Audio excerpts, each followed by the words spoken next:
Hello and welcome. Are you aware of what is going on in Nigeria as it is today? Because I've always seen the politics of Nigeria as a game, and it has always been a game. The problem with us from the southeast is we've refused to see it as a game and play it exactly the way it is. Way back in 2015, when we were warning Nigerians about what is going to the impending happenings, a lot of people didn't take us seriously.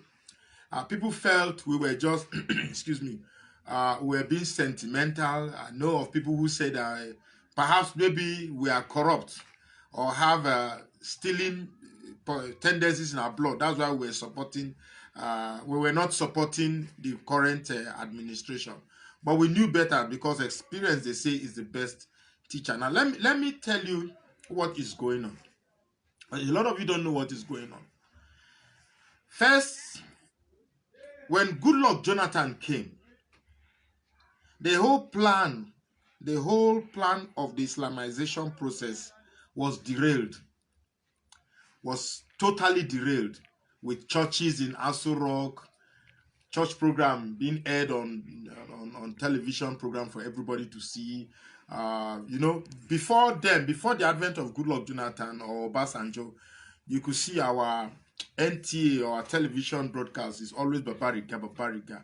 So the emergence of Jonathan and Obasanjo gave a reprieve of where we begin to see that Nigeria indeed has other cultures than the Babariga. Before then, the only time you could see that Nigeria is a blend of different cultures, perhaps when we have representative at the Olympics or World Cup. That's when you begin to hear names like Olusegun, Akpan, Chinedu, and all of that. You remember one time in our Super Eagles when they insisted that they must have another name, which brought about the advent of Tijani Babangida. But that's not the subject of today's video. Today's video is on the trend of what is coming and where it is going, because we are not very good at permutating or calculating the permutation of the political events as they are unfolding. When these people came, it was clear that the objective was to position Nigeria where a tiny group, a tiny minority of a certain group in Nigeria becomes the dominant factor in Nigeria, whereas the rest of us become subservient to them or slaves to them. And what were the plans to do about that? The first thing was to take out the military generals from the south. That was done. If you take a stock of our generals today, you could see that we have very few of them representing the south. And that's a very, very dangerous position we should all be scared of. A very, very dangerous position. And then what was the next thing? There was a time that we had a lot of terrorist groups that were incarcerated, and they were released and put back into the military with the guys that they've been rehabilitated, and they're no longer going to do that. But you could see that from that point till today, you could see that the spate of terrorism has increased tremendously. So what is actually happening here is this. You see, this game is like a football match. And whether you like it or not, that is how it's a bit. They say politics is a game. And it is a game between the caliphate and the Igbo race. Now, why am I saying so? Even the Igbo race do not know exactly why the pressure from the caliphate to ensure that they become nothing is there. But I'm going to explain this to you. The only race that can thwart the Islamization process or the Islamization metamorphosis are the Igbos. You take the Igbo out, then the life of the agenda can be stretched. So it's like a football match. On this side of the pitch is the caliphate. On this side of the pitch is the southeast, captained by the Igbo race. Now, follow me gently, because the analogy, I would have loved to have a sketch on a piece of paper, on a map, or on a cardboard paper, just to illustrate what I'm doing, but then I really don't have time for that. So I hope with mere vocal analysis, I will be understood greatly. So this is it.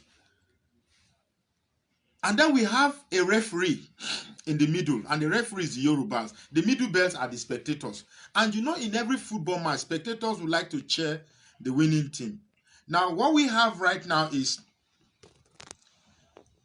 the Caliphate, who have already had an arrangement with the referee, and that's the Yoruba. They already have an arrangement with the Yoruba. Look, in this match, always support us. If we make a foul, look the other way. If we have a red card, don't blow red card. But at any point in time where the other team makes a little foul, they blow. For those who understand the football match very well, that is exactly what is going on. Now, what is happening? Now, things have fast forwarded. The arrangement between the Caliphate and the referee has been usurped. So what we have right now is the referee understanding that the arrangement before this match that they have is no longer sustainable, because in the agenda of the Caliphate, the referee too is also a victim here. So what is happening here is that the referee has understood that in this arrangement, it is of no beneficial to him. Hence the advance of the arrival of Amotekun. Now, I'm going to make another video to arrange why this side is winning this side. The reason is that the players on this side, they have different jerseys. They are not wearing, that's the Team Igbo. And when I mean Igbo, I'm not meaning the Igbo as a tribe. I mean Team Igbo as every other person there. The Robo Shekiri, Joe, everybody, Edo, everybody there. So we are all putting on different jerseys. There's Edo jersey, Ijo jersey, Urobo jersey, Igbo jersey, and everybody. So nobody wants to wear the same jersey and play together as a team. Excuse me. So when the match is going on, because you have your teammate in a different jersey, there's a likelihood that you're going to play the ball to your opponent. Of course, a team without a uniform jersey, of course, will be so much in disarray, and that is what is going on. So in another video, I'm going to elaborate the things that makes us, the different type of jerseys we are wearing, that is making it impossible for us to be coordinated as a team. And let me quickly say here that for those who are in the habit of pointing fingers, no, our coastal brothers are the problem. Look, let me tell you, I will say this over and over again. We are all complicit in this problem. Everybody has a problem. I'm going to do that in another video. If you want a video where it is said that you don't have a problem, it is those who have a problem, sorry, you will not get that type of video from me, because I strongly believe in my heart that we are all complicit in this. And one of the basic reasons is because we are not playing this game the way it should be played. Before now, you have to get the referee to be on your side, which is the Yoruba people. But now, the referee and the Caliphate have, their relationship have been severed. So what ordinarily we should have done now is to, get this referee to our side. Enemy of my enemy is my friend. But what are we doing?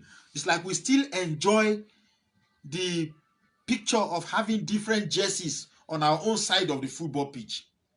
We are very comfortable. As a matter of fact, when I go on the internet, the people who quarrel with themselves most are we, the Southeasterners.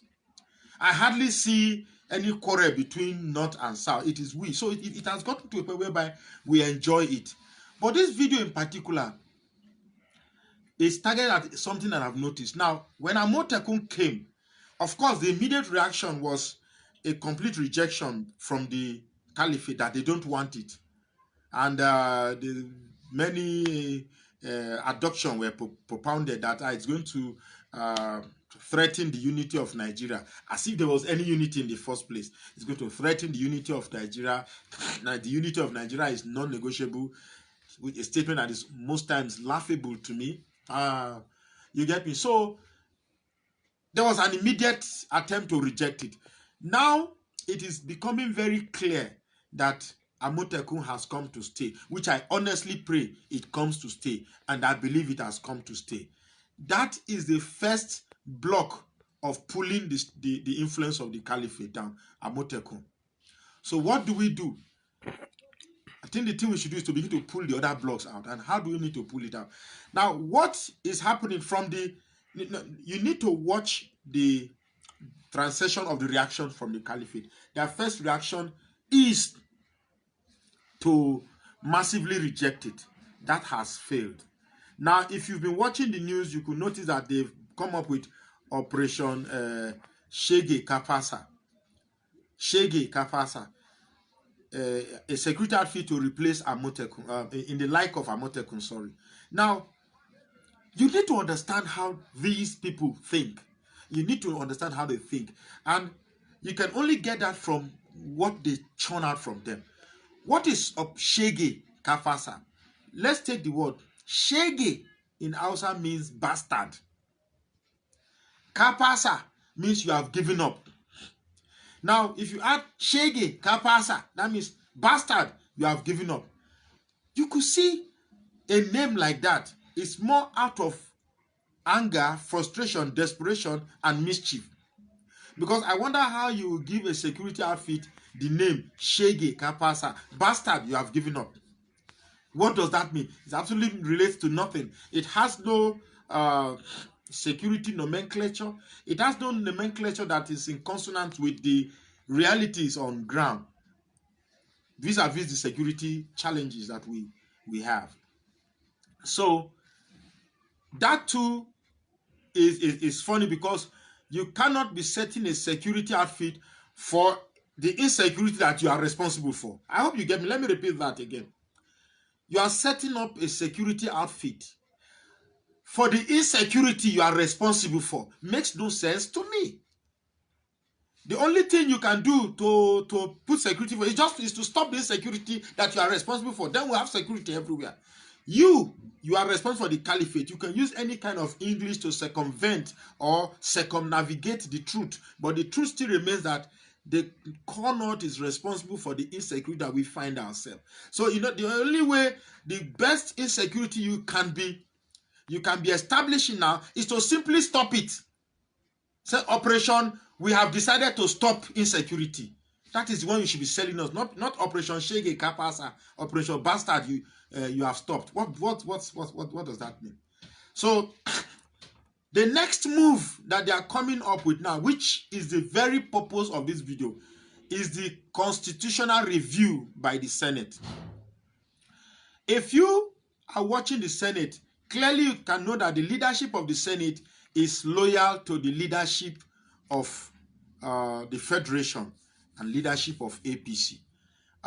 There is no clear-cut distinction between partisan loyalty, between partisanship and tackling the reality on ground. So the whole idea of a constitutional review by the Senate as it is a mockery on our collective intelligence.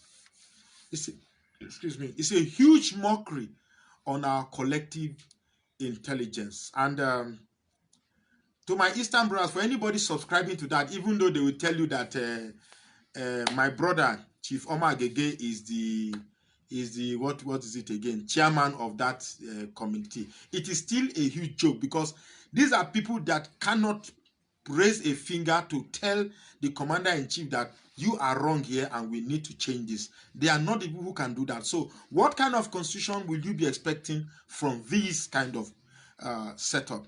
So we've had different, if you are really serious, we had a constitutional conference that we did, and everybody accented to, and everybody agreed that such a system can enable us to live together. So why spend money to go into a constitutional review when you already have a constitutional conference that was established in the past and was agreed by all? If you have a constitutional review that said grazing, open grazing should be stopped, will you agree to it? No, you won't. Will you agree to state police? No. Will you agree that seaports should be open in Calabar and Warri and the rest? No. International airport in the east? No. You won't. So, because the truth is this. If Nigeria works structurally as it should be, the North will be shortchanged and they will become our slaves. Because they spent over 50 years of independence not enhancing themselves. They are the ones without the skills. They are the ones without the education. In entertainment, you don't find them. In sports, you don't find them. In commerce, you don't find them. In economics, you don't find them. Even in the politics that they claim they have, they've only contributed in bringing down and slowing down the development of this country, because they have not matured to the point where they grow above tribal sentiments or religious sentiments. All they know is that Nigeria should be ruled by a Muslim. That's why you hear phrases like Nigeria, say Malam. So people with that kind of mentality cannot rule a country to development. What is this administration doing? Only to borrow, borrow, borrow. We don't have any structure on ground that yields finances to rule the country. I want to tell you that whoever is coming in after this administration will be shocked at the humongous amount of debts that he is going to meet. So it's a precarious situation here. It's a very, very precarious situation here. Like I said, mine is just to expose the scenario. So everything the caliphate is doing now is purely out of desperation. The only thing now that will put the final nail in the coffin of this hydra-headed agenda that is hell-bent on bringing the nation down is if the Southeast gets its act right. I've said it and I'll say it again. That the mentality that the Igbos want to be on their own, the Kalaijas want to do their own thing, the Robos want to do their own thing, the Edos want to do their own thing. Every ethnic nation, they want to do things on their own. We will keep, all the caliphate needs to do is just to enter, because I made the parable of the bread, that if you throw bread to the chicken, the chicken must have to scatter it so that it can pick it in bits. What we are simply doing in that place is that we are making ourselves bits in the normal size that the chicken can come in and pick. So the caliphate is like the chicken. It just walks into our region, picks us up, because we have decided to make ourselves as crumbs. But if we come together, we'll become that strong bread that will be too big for the chicken to scatter. Anytime the chicken intends to break us into pieces, we become resilient enough to say, no, we want to remain one. Anybody that is not supporting the concept of coming together to form a big block is only being mischievous with his whole idea, with any idea of struggling for freedom that he claims to do.